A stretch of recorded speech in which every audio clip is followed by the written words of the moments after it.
Sports यानी कि खेल। और अगर बात भारत की जाए तो क्रिकेट से बढ़कर है ही क्या। कहते हैं cricket is such a game which unites all the nation and which is greater than any religion. नमस्कार, मैं हूं आर्या और आप देख रहे हैं ITMI TV। आज हमारे साथ मौजूद है न्यूज़ नेशन के senior sports journalist Shubham Upadhyay ji. Shubham ji, बहुत बहुत धन्यवाद आपको और स्वागत है यहाँ पर ITMI TV में। जी सर, मेरा ये सवाल रहेगा कि जो बच्चे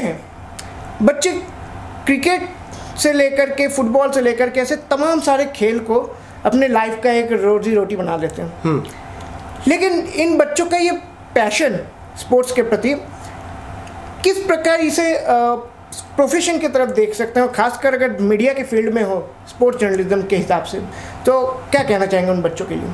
पहले तो मैं ITMI का थैंक यू करता हूँ कि आपने मुझे यहाँ बुलाया।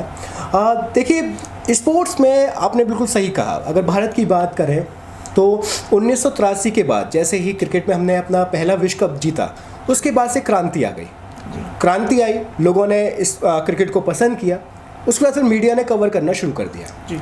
जितने भी बड़े बड़े काम हुए वो क्रिकेट को लेकर हुए। दूसरे जो स्पोर्ट्स थे, मुझे लगता है कहीं ना कहीं, और आपको भी लगता है, सबको दिखता है, पीछे रह गए क्रिकेट के अगर कंपेयर करें। देखो, कई बड़े रीज़न थे। एक तो जब आप किसी गेम को प्यार करते हो, जब किसी गेम को चाहते हो, उसे देखना चाहते हो, है ना, तो सरकार भी थोड़ा सा काम उसके लिए ज़्यादा करती है। यहाँ पर गलती थोड़ी सी जब शुरुआत की जब हमारी सरकार थी, उनसे ये हो गई कि हम अपने नेशनल जो हमारा गेम हॉकी, उसको हम प्रमोट उस तरीके का नहीं कर पाए जिस तरीके का क्रिकेट ने अपने आप को खुद किया। क्योंकि क्रिकेट को भी सरकार ने प्रमोट नहीं किया था, लेकिन लोगों ने वर्ल्ड कप जीतने के बाद उसके लिए अपनी रुचि दिखाई।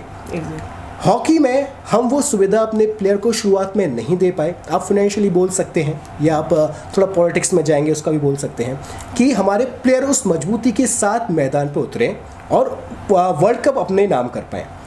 अगर सरकार वो काम नहीं कर पाई, उसका रिजल्ट हमें आज दिखाई दे रहा है। लेकिन पिछले कुछ समय से, कुछ सालों से अब नज़रिया चेंज होने जा रहा है।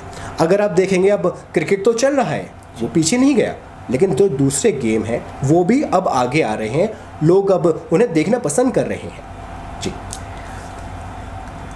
तो मेरा दूसरा सवाल ये होगा आपसे कि स्पोर्ट्स जर्नलिज्म भारत में, हम ऐसे कुछ ही यूनिवर्सिटीज़ है जहाँ स्पोर्ट्स जर्नलिज्म ऑफर किया जाता है। लोगों को स्पोर्ट्स जर्नलिज्म करने का एक बहुत शौक़ होता है। कुछ ऐसे यूनिवर्सिटीज़ है जहाँ पर दिया तो जाता है, लेकिन ये भी पाबंदी लगाई जाती है कि कहीं आप अगर फिजिकल एजुकेशन फील्ड से हो तो ही आप कर सकते हो, या फिर आप अगर मास कॉम करके आते हो तो ही आप ये कर सकते हो जी। और इंडिया में इसका स्कोप बहुत ही ज़्यादा कम है बनस्पत की अब्रॉड से, जो कि आम इंसान के लिए मुश्किल बहुत ज़्यादा है कि अब्रॉड में एफर्ट कैसे करें। तो ऐसे में स्पोर्ट्स जर्नलिज्म किस प्रकार से आप करियर के हिसाब से देखना चाहोगे? खेल पत्रकारिता, जो स्पोर्ट्स जर्नलिज्म आपने कहा, वो कई बातों पर निर्भर करती है। जैसे आपने कई सारे मेरे सामने सवाल रखे, मैं एक एक करके उनको देता हूँ। पहले तो स्पोर्ट्स जर्नलिज्म जो है, खेल पत्रकारिता भारत में आप किस तरीके की शुरुआत कर सकते हैं। मेरे पास कई सारे स्टूडेंट हैं जिनके सवाल हमेशा आते हैं कि क्या हमें किसी खेल पत्रकारिता करने के लिए किसी गेम से जुड़ना ज़रूरी है, क्या हमें एक खिलाड़ी होना ज़रूरी है? तो देखिए, उसके लिए वो ज़रूरी नहीं है। आपके पास नॉलेज होनी चाहिए, आपको उस खेल की बारीकियों के बारे में पता होना चाहिए, और आपको पत्रकारिता के जो गुण हैं वो आपके साथ पास होने चाहिए। बस आप एक स्पोर्ट्स जर्नलिस्ट आप बन गए, आप खेल पत्रकार बन गए। भारत में जो अभी चल रहा है, जैसे सभी जानते हैं, हमने अभी बात की क्रिकेट को लेकर, खेल पत्रकारिता में आप क्रिकेट को आप ज़्यादा आप देख रहे हैं, उसके बारे में ज़्यादा रिपोर्टिंग हो रही है। चाहे आप नेशनल जो हमारा है ICC का, उसके गेम्स को ले लें, चाहे आप जो बायलैटरल सीरीज़ होती हैं क्रिकेट में उनको, या फिर जो अब लीग शुरू हो गई है T20 की, IPL हो गया, फिर बिग बैश लीग ऑस्ट्रेलिया की हो गई, उनकी ज़्यादा रिपोर्टिंग आपको देखने को मिल रही है। वो इसलिए क्योंकि लोग अभी क्रिकेट के प्रति अपने जुनून को बढ़ाते जा रहे हैं। अब यहाँ पर बात यह आ जाती है कि खेल पत्रकारिता के क्या साधन हैं, सीमित। मैं कहूँगा कि थोड़ा सा, अगर एक देश किसी एक स्पोर्ट्स की तरफ झुका हुआ है, जैसे हम क्रिकेट की तरफ झुके हुए हैं, तो कहीं ना कहीं हमारे पत्रकारिता के जो हमारे साधन हैं वो कम हो जाते हैं। क्योंकि अगर आप दूसरे गेम्स को देखेंगे, अगर हमारा देश हॉकी के लिए जाता है, अगर हमारा देश कबड्डी के लिए भी जाता है, अगर वर्ल्ड कप के लिए फीफा के लिए भी जाता है, तो कहीं ना कहीं आपके दायरे खुलते हैं, आपके रास्ते खुलते हैं। अभी हम क्रिकेट पर देख रहे हैं, अब ये दायरे को बढ़ाना ये हमारी सरकार के ऊपर निर्भर करता है। अब खेलो इंडिया मूवमेंट शुरू हुआ है ना, फिट इंडिया मूवमेंट शुरू हुआ है जो कि खिलाड़ी के लिए बहुत ज़रूरी है। तो अब ये मूवमेंट जो शुरू हो रहे हैं, अब आप देखिए जो कबड्डी की लीग्स हैं लोग पसंद कर रहे हैं। प्रो कबड्डी लीग जो आती है, शुरू हुई है, लोग के लिए उसका जुनून बढ़ रहा है। पहले कबड्डी हम नहीं इतना फॉलो करते थे। अब हॉकी देखिए, हॉकी के लिए भारत से सरकार काफ़ी ज़्यादा अब उनको फाइनेंशियली मजबूत कर रही है। गेम बढ़ेगा, लोग उसके पीछे आएंगे, लोग पीछे आएंगे तो दायरा बढ़ेगा और पत्रकारिता का जो दायरा है वो अपने आप ही बड़ा हो जाएगा, है ना। तो आने वाला समय जो है वो खेल पत्रकारिता के लिए काफ़ी बड़ा होने वाला है। अभी तक क्रिकेट चल रहा है 1983 से आप देखिएगा, लेकिन अब जो आने वाले 5 साल हैं फुटबॉल देखिएगा, भारत में आगे काफ़ी जाने वाला है। सुनील छेत्री को आजकल लोग जान रहे हैं, पहले नहीं जानते थे कि भारतीय कप्तान कौन है, लेकिन आज जान रहे हैं। भारतीय महिला क्रिकेट आज बढ़ रहा है, WPL शुरू हो रहा है, वुमेन्स प्रीमियर लीग, अभी तक IPL था। तो इस तरीके से अब कहीं ना कहीं हमारा भारत का खेल जो है वो आगे जा रहा है, और जितना आगे जाएगा उतना ही खेल पत्रकारिता का दायरा बढ़ेगा। जी, यही से मैं आपसे एक सवाल पूछना चाहूँगा। जैसे कि आपने खेलो इंडिया मूवमेंट का जो एक आपने उच्चारण किया है, ये जो बच्चों के लिए खेल का जो आयोजन गवर्नमेंट ने किया है 2018 से ये चलता आ रहा है, अभी भी चल रहा है, क्या इस इतना सब कुछ करने के बाद भी स्पोर्ट्स पीछे ही रह गया कि अभी आगे बढ़ रहा है? अब देखो, थोड़ा सा मैं इसका जो जवाब दूंगा वो इतना कॉन्फिडेंस के साथ नहीं दे पाऊंगा, क्योंकि जिस स्पीड से रिकवरी होनी चाहिए थी वो स्पीड अभी नहीं दिखाई दे रही है। आप एक तरह बोल सकते हैं कि भारत अब ओलंपिक में पदक ज़्यादा जीत रहा है, CWG में हमारे जो खिलाड़ी हैं वो ज़्यादा मेडल लेके आ रहे हैं, लेकिन जिस तरीके से काम सरकार कर रही है वो अभी कहीं ना कहीं ज़मीनी हकीकत में नहीं बदल रहा है। खेलो इंडिया मूवमेंट बहुत अच्छा है, लेकिन भारत इसके लिए लेट हो गया। भारत को ये पहले कर देना चाहिए था। फिट इंडिया मूवमेंट अच्छा है, लेकिन पहले होना चाहिए था। तो इस तरीके के भारतीय कदम काफ़ी अच्छे हैं, लेकिन कहीं ना कहीं देरी हुई है। लेकिन अब देरी हुई है तो रिजल्ट भी देर से मिलेंगे, लेकिन आने वाले समय में इसके रिजल्ट पॉजिटिव ज़रूर नजर आएंगे। अभी क्रिकेट में अगर आप देखेंगे तो इतनी भरमार हो गई है। आप भारत के अंदर देखिए, करोड़ों प्रशंसक हैं क्रिकेट के, लेकिन चुने जाते हैं केवल 11, है ना। अगर आप करोड़ों में से 11 जा रहे हैं तो कहीं ना कहीं आप उसका दायरा देखिए, है ना। वो एक ऐसा समय आएगा जहां क्रिकेट को लोग शायद उस तरीके से पसंद ना करें।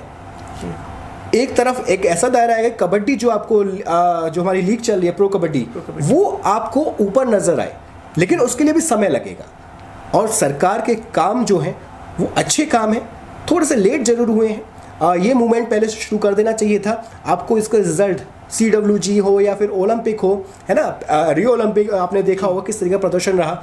ये जो बातें हैं ये पहले शुरू हो जाती हैं और खिलाड़ी आगे निकल के आता। अभी बच्चा आगे आता है खिलाड़ी के तौर पर। अगर आप बोलते हैं कि बेटा क्या बनना चाहोगे, वो या तो बोलेगा मैं बैट्समैन या मैं बॉलर या ऑलराउंडर। वो अभी ये नहीं बोलेगा कि मैं फुटबॉल में जाना चाहूँगा, मैं डिफेंडर बनूंगा, मैं गोलकीपर बनूंगा। अभी इस तरीके का जवाब वो बच्चा नहीं देगा। तो इस तरीके का जवाब अगर बच्चा देगा, वो मुझे लगता है आने वाला भी 5 से 6 साल भारत को लगेंगे, लेकिन आप विश्वास रखिएगा ये जरूर होगा। इसी के साथ मैं आपका एक आखिरी सवाल के साथ अलविदा कहना चाहूँगा कि आप एक स्पोर्ट्स जर्नलिस्ट हैं जी। तो आपका बीइंग अ स्पोर्ट्स जर्नलिस्ट एक आपका एक्सपीरियंस हमारे दर्शकों के साथ साझा कर दीजिए। देखो यार, स्पोर्ट्स जर्नलिज्म जो होता है वो आपको जीना होता है। आपको आप क्रिकेट से प्यार करते थे, मैं अपना पर्सनली अपना बताऊं, मैं अगर क्रिकेट को प्यार कर रहा हूं तो मुझे उतना ही प्यार हॉकी को दिखाना होगा, उतना ही प्यार मुझे फुटबॉल को दिखाना होगा। मैं किसी एक गेम के प्रति नहीं झुक सकता एक पत्रकार के नाते।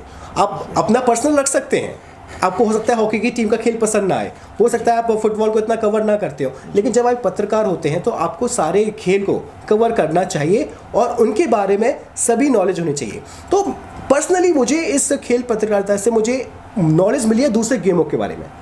अगर मैं मान लीजिए एक नॉर्मल इंसान होता, मैं खेल पत्रकारिता नहीं कर रहा होता, तो मैं क्रिकेट में रह जाता, लेकिन मुझे नियम पता है हॉकी के भी, मुझे नियम पता है फुटबॉल के भी, मुझे नियम पता है कबड्डी के भी।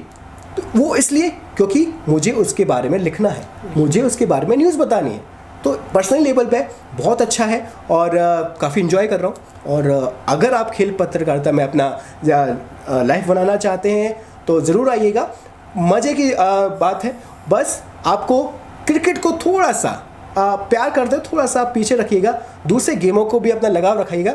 ये नहीं है कि आप एक ही तरफ झुकते रहे, एक ही न्यूज़ बताते गए, दूसरों को भी आपको प्यार देना होगा और बहुत बचाएंगे। बहुत बहुत धन्यवाद आपका शुभम जी। हमारे साथ शुभम जी बने हुए थे और बहुत बारीकी से स्पोर्ट्स जर्नलिज्म को समझाया गया है। शायद इतना गहराई से स्पोर्ट्स जर्नलिज्म को हम भी नहीं समझते थे किसी ज़माने में। तो इसी के साथ मैं कहना चाहूँगा कि धन्यवाद और मिलते हैं अगले एपिसोड में। तब तक के लिए बने रहिए हमारे साथ।